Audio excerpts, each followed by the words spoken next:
shoulder, we've talked a little bit of positioning. So resting posture, stretching out the front musculature of the chest wall with the ultimate goal of strengthening the back.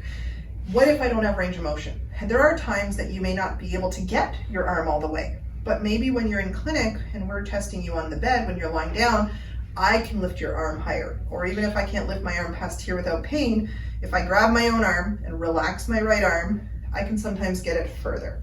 At that point, a common exercise that we'll give clients is we'll give them active assisted range of motion. What is that? So it's a pulley. These can be bought at any clinic. Usually we keep them in stock.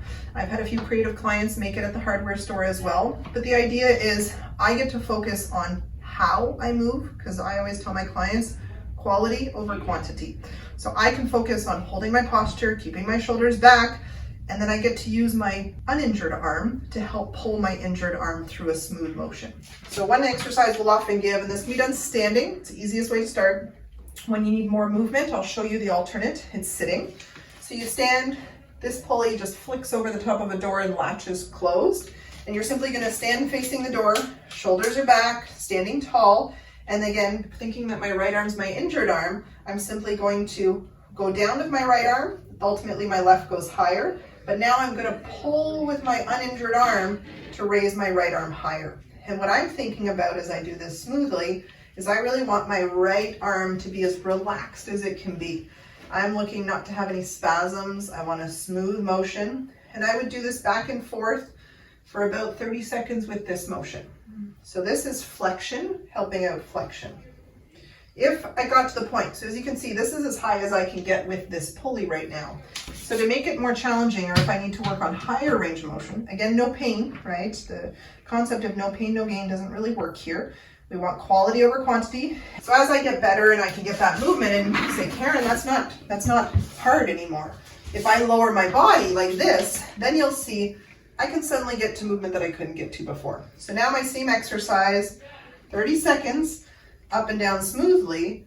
I'm focused on my shoulders, not hiking it up, nice steady movement. I can get to those higher ranges of motion. This one's assisted shoulder abduction. So it takes a bit of creativity. It's a little bit trickier, but you're essentially gonna stand 90 degrees to your door. And what you're gonna do is we're gonna work on the side raise, that raise that's awkward and painful. You're gonna hold your pulley. So you'll notice with this pulley, my right arm, my injured arm, is just calmly resting at my side with my palm facing forward.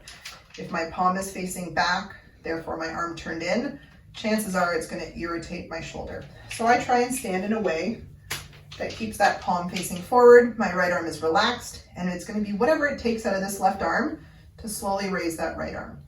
And again, pain-free movement, nice and controlled, nice and steady. I'm not shrugging my shoulder up. That's a bad habit. Quality over quantity.